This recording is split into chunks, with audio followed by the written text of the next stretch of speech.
Mas o que é essa questão dos snipers que todo mundo está falando agora na mídia, referente à guerra da Bósnia?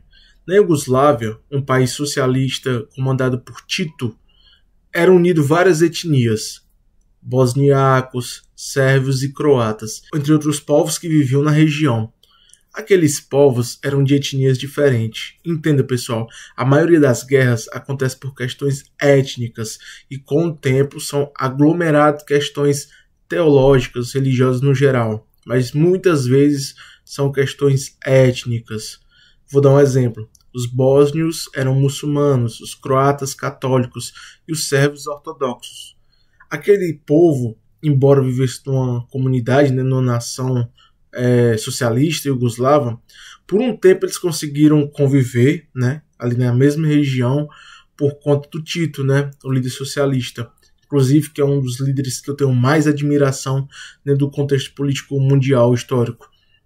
Mas aquele povo meio que se odiava por várias questões, mas o foco era étnico. E o que aconteceu? Durante o tempo, as pessoas queriam ter suas próprias nações, e a Bósnia foi uma delas. A Bósnia, como citei, país muçulmano na Europa, quis fazer isso, e os militares sérvios dentro da Bósnia não aceitaram. Então começou uma guerra, e o exército sérvio apoiou os militares sérvios na Bósnia. E aí começou a matança, pessoal. De fato, teve uma perseguição muito grande aos muçulmanos naquela região, por questões étnicas, e começaram a matar.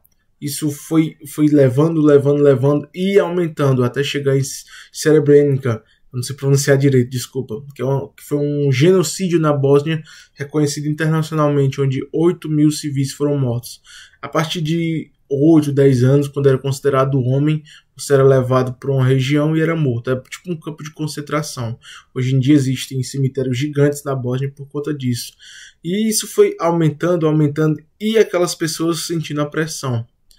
Até que o evento mais famoso foi o conflito em Sarajevo. Para quem não sabe, Sarajevo foi a região onde mataram, se eu não me engano, um arquiduque, se não estiver enganado.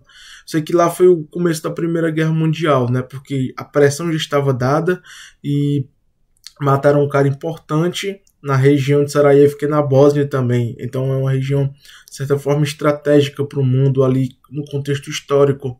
E aconteceu a questão dos snipers, que era o quê? Pessoas que iam para atirar em civis bósnios naquela região.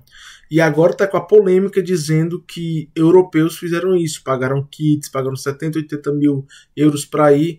Só que se você quisesse fazer isso com crianças, você ainda pagava mais, ou seja, tinha toda uma esquemática da guerra ali para lucrar com isso, a bancada da bala na Europa.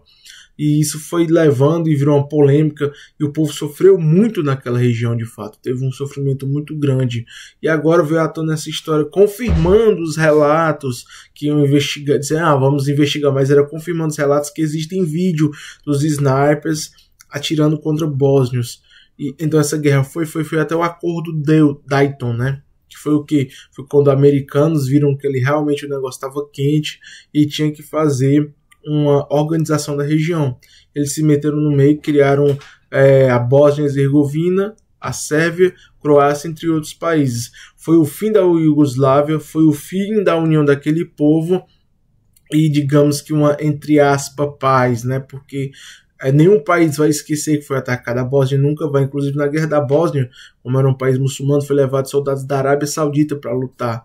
Mas, assim, foi um país que saiu em desvantagem por muitos sentidos e ninguém aceitava a independência deles e não gostavam deles tanto por questões étnicas quanto religiosas. E também sempre tinha um interesse econômico em cima disso. Resumindo, essa é a questão da Bósnia.